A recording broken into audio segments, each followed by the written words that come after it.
Hi, I'm Old Norse specialist Dr. Jackson Crawford. I have long said, and I am used to disappointing both sides of a single question. It's just the price of starting from principles rather than who am I trying to please. But I have long said that if you are imagining Old Norse society as a feminist paradise, you are making a mistake. But if you're imagining it as Sparta, especially movie Sparta, He-Man, Woman Haters Club, you're also making a mistake.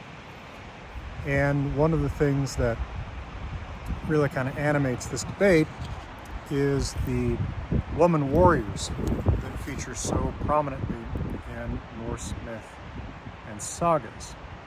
And people are often familiar with two words that come up in discussing women who show up on battlefields in Old Norse, but that have two different meanings. And those appear typically in English texts as Shieldmaiden and Valkyrie. So let's take a look at what those terms are in Old Norse and what they actually mean in those sources.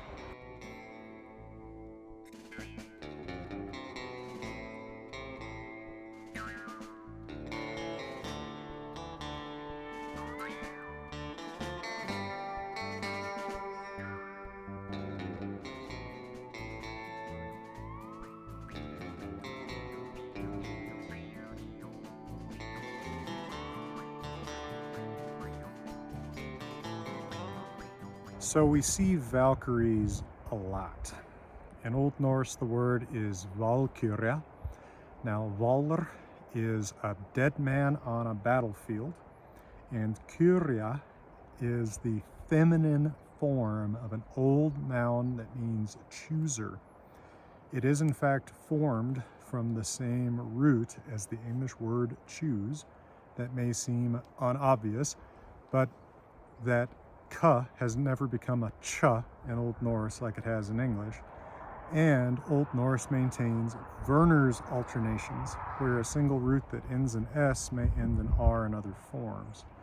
So this verb to choose is kjosa, but there are many forms of it that have R instead of S. For example, kuru, they chose.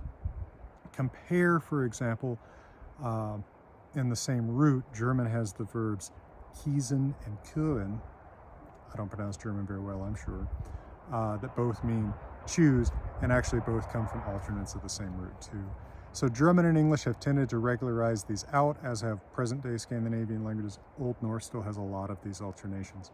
One place that it stays in English is between was and were. Those are from the same root, but that S and R both go back to one older S. These Werner's alternates are quite common in Old Germanic languages. Anyway, so chooser of the dead man on the battlefield, or chooser of the slain, if we want to sound a little bit more like present-day poets, maybe. So what does a Valkyria do? She is apparently a woman. The sagas often make these human women that essentially are Valkyries by occupation, right? Valkyrie looks like it's a job. Now, that's very, very true to the sagas, very, very true to some poems in the Poetic Edda even, where, for example, in the poems about the hero named Helgi, or the two heroes named Helgi, depending on your perspective there, Helgi falls in love with a woman who is a Valkyrie, but she's, the daughter of some other king, right? She's a human woman, occupation Valkyrie. Also in the Volsungs material, Brynhildr, when she's treated as a Valkyrie, it gets a little bit complicated in the poems of the Poetic Edda. She's definitely a Valkyrie in the saga of the Volsungs. Is, a child of human parents. She has human relations. She is somehow accepted into this order of Valkyries. Now, a Valkyrie doesn't necessarily fight. Some of them do. Brynhildr in the saga of the Volsungs definitely does. That makes her also a Skjaldmær, also a Shieldmaiden, okay? So Valkyries don't necessarily take part in the combat. They are defined by their relationship to human men who die in combat. So what a Valkyrie's job is she is the one who goes down to Earth, to Midgard, where humans live, and chooses the men on the battlefield to bring to Odin in Valhalla, right? Odin wants talented dead warriors to join him in the afterlife so that they can help him fight Fenrir the wolf at Ragnarok and prevent his death. A Valkyrie does not per se participate in fighting, though usually when she is described in poems and sagas, she's described as wearing armor, sometimes being armed, right? She has a very martial look, doesn't necessarily do any of the fighting and killing. Hey folks, we'll be back to your regular presentation in a moment, but for right now, I'm here at Grimfrost World Headquarters Longhouse with Johan Hegg, and I just want to remind you that if you have Viking needs, you have a Viking supplier. Grimfrost really cares about getting things right, and if you need replica, well, anything, right? Shields, helmets, weapons, board games, cool t-shirts, hats, all sorts of accessories like that. You can get them at grimfrost.com together with my books, and they ship just about anywhere in the world. So check them out. It does help support the channel. Now, a Shieldmaiden is a woman who fights. She is not necessarily in any way supernatural. She is not necessarily in any way associated with the gods, right? The Valkyries have some supernatural, even if they start as human women, which they seem to, who knows if that was always the belief, but it certainly seems to be the belief in the myths as we get them. The Shieldmaiden doesn't have any sort of association with God. She's not mystical. She doesn't, ride a flying horse or something like a Valkyrie might do. She's not chosen by Odin. She's just a woman who happens to be inclined toward fighting. We see these all the time in Norse literature. So, although people like to moan and groan on the internet about how, women couldn't be combatants in the medieval world or whatever, it is certainly not strange to them in their literature that women should be combatants on the battlefield. And there is some archaeological evidence that, although it would not be common, women might hold the equivalent of a present-day frontline combat position. For example, a very famous grave on the island of Birka in Sweden, which I visited last year, and I have a whole video about from the very site. This woman, whatever her exact life story, and we know nothing about her, there's no writing in her tomb or anything, had bone wear consistent with being a very active archer. She's buried with arrows that are meant for killing people. She's buried with lots of other weapons, more weapons than any other single individual on that island. There's a pretty good reason to think this woman was a fighter. Again, that's not to say that it's common. It's not even to say that it would necessarily have been something you would want a female relative doing, right? I think that we can compare Shieldmaiden kind of with something like poet or philosopher today, right? You may revere some poet, you may revere some philosopher, but if your son says, I'm a poet, you just feel embarrassed about it. Believe me, I know from experience. I think there's probably something similar to that going on with Shieldmaidens, where, like, it's not something you would encourage your daughter to do, but you might still tell plenty of stories about Shieldmaidens, and now and then, some young lady is going to take that to heart and be like, actually, that's what I want to do and be, and there's just enough permission structure for that in the society that people kind of grudgingly accede to that, and maybe even honor you in death, as the warrior woman of Birka was. Her grave was very, very prominent, but people often honor in death what they don't in life. So, Shieldmaidens, again, very, very common in sagas.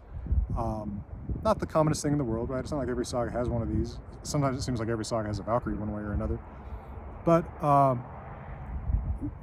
one of the most famous that doesn't have any Valkyrie connection at all is from the saga of Hervor and Heidrek. Hervor herself, both the grandmother and the granddaughter, there's two Hervors, are Shieldmaidens.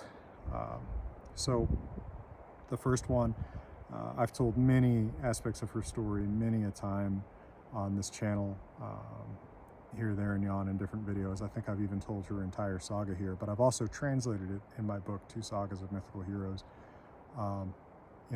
She's also got this incredible just rock opera of a poem where she exchanges stanzas with her zombie dad because she's broken into his grave and she wants his sword. I mean, you can probably hear the electric guitar just playing as I'm saying that. It's a really rocking story. And that word, by the way, Shieldmaiden, it's pretty much exactly what the Old Norse means, skjaldmar. Shield, skjald is the root, skjaldar if you look it up in a dictionary. Mar, unmarried woman, woman who's not a mother, so, you know, maiden is a decent enough translation in English, although I think that makes it sound maybe more highfalutin than the Old Norse word has to be. So, in short, Shieldmaiden, woman who fights. Pretty common in literature, potentially unusual but not unknown in real life based on archaeology. Valkyrie, not necessarily a combatant, but woman who brings back the dead combatants from Earth battlefields to fight with Odin in Valhalla at Ragnarok. I think in our present day society, you know, in a sense, I think that the sort of movie warrior woman, if that's a thing, I'm trying to think of how to put this. You know, we have so many of these, like, I'm going to give you a little bit of film criticism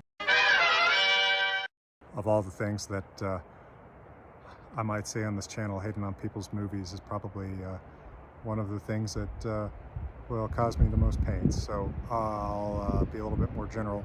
I think there is such a thing as an interesting character who is a woman who is a fighter in our movies and TV. Deadwood did a good job of this with Calamity Jane. But I think that your, you know, superhero movie fighter woman, you know, it's like, it's not an interesting character. I mean, neither are the fighter men, right? And I think that we sort of substitute all of them for one another, right? They just have different outfits. And I think that's kind of what we're doing with Shieldmaidens and Valkyries, and that's something that they're not doing, right? These are different jobs, if you will, they're different career paths, actually might be a nicer way to put that. And while you might switch from Shieldmaiden to Valkyrie, I don't think that you could really simultaneously be both, because the Valkyries seem pretty busy bringing dead men to Odin and not necessarily participating in battles themselves while they're doing that. All right, well, I hope that's a reasonable summation for you of what a Shieldmaiden skjaldmar versus Valkyrie is. I hope that if you enjoy these videos made about Old Norse language and myth without mysticism and without agenda, that you'll consider supporting the channel on Patreon or checking out my fully revised, thoroughly amplified translation of the Poetic Edda, now in its 2nd edition, among other books like the 2 sagas, which is the Saga of Hervor, or my translation of the Saga of the Volsungs. And hope you'll consider checking out some classes that I'm offering on Zoom in April and May. Offering a detailed reading of Völuspá and Havamal, for example, which some people may be quite interested in. Whether you know Old Norse or not, doesn't matter. I will explain to you the Old Norse text, differences of opinion about it, etc. It's not just about saying I'm the greatest translator in the world. In fact, that's not what it's about at all. It's about talking about the difficulties, different positions people take, different readings different manuscripts have, that kind of thing. So join that if you're interested. And from beautiful Colorado, please know, out there in the world, I'm wishing you all the best.